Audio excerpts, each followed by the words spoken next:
Hello everyone, and welcome back to Catechism for Kids. It's me again, Joseph, your host. Today on October 3rd, we're celebrating a wonderful saint named Gérard of Brogne. Have you ever heard of him? Well, get ready, because he has an amazing story. Saint Gérard was born a long time ago, around the year 895, in a country called Belgium. He wasn't born a saint or a monk. He was actually born into a very important and wealthy family. He even started his life as a soldier. But deep down, Gérard was always more interested in holy things than in fancy parties or worldly possessions. One day, while on a long trip for his family, something incredible happened. He saw a group of monks praying together. He was so amazed by the joy and peace on their faces. It wasn't a sad or boring kind of prayer. It was filled with happiness. Right then and there, Gérard felt a call from God. He decided he wanted to live just like them, spending his days praying and serving God. It was a huge decision. Imagine leaving behind all your toys and comfortable things to live a simpler life. That's what Gérard did. So he left his life of comfort and joined the monks at a famous monastery, the Abbey of Saint Denis. For 11 years, he was a fantastic monk. He was always happy, peaceful, and dedicated to his prayers. He found true happiness not in having lots of things, but in being close to God. After many years, his leader saw how faithful and wise Gérard was. He asked him to do something very important: go back to his family's land and start a brand new monastery. He had lived 10 years with great fervor in this monastery, when in 931, he was sent by his abbot to found an abbey upon his estate at Brogne. 3 leagues from Namur, Gérard founded a monastery in his hometown of Brogne and became its leader, called an abbot.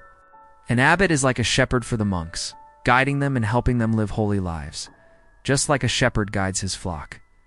The monks in that area had become a little, let's say, spiritually lazy. They had forgotten the joy of a simple life dedicated to Christ. But Gérard, with his kindness and discipline, helped them remember. He showed them how to find that same peace and happiness he had discovered. And guess what? He was so good at it that other monasteries started asking for his help. For the next 20 years, Saint Gérard traveled all over, visiting nearly 20 different monasteries in Belgium and France. He was like a spiritual coach for monks. With a gentle and kind spirit, he helped them all get back on track with their faith, always reminding them to put God first. He eventually became head of 18 other abbeys in the region of present-day Belgium. When he reformed the Abbey of St. Bertin in 944, dissident monks fled to King Edmund I of England. At the end of his life, he retired again to Brogne. He also traveled to Rome to obtain a papal bull to confirm the privileges of Brogne Abbey.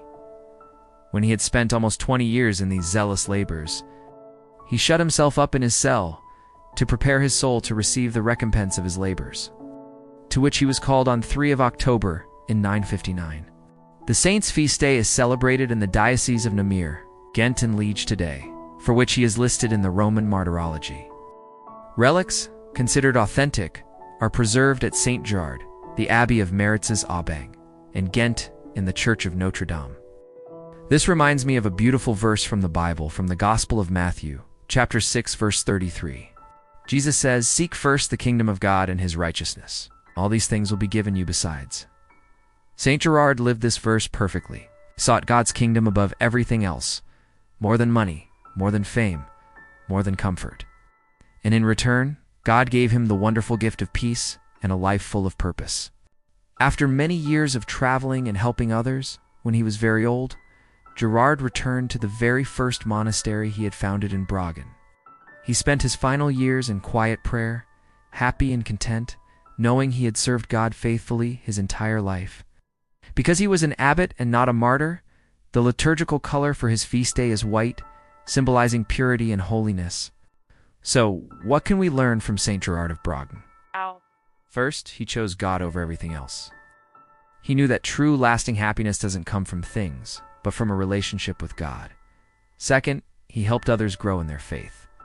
He didn't just keep his love for God to himself. He shared it and used his gifts to guide others closer to Jesus.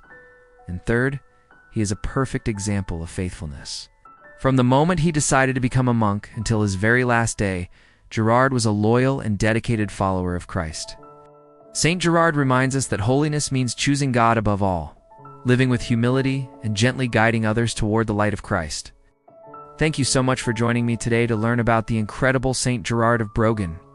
I hope his story inspires you to always put God first in your life. Don't forget to like this video and subscribe to Catechism for Kids for more faith-filled stories. Take care and see you next time. May the Lord bless you and keep you always.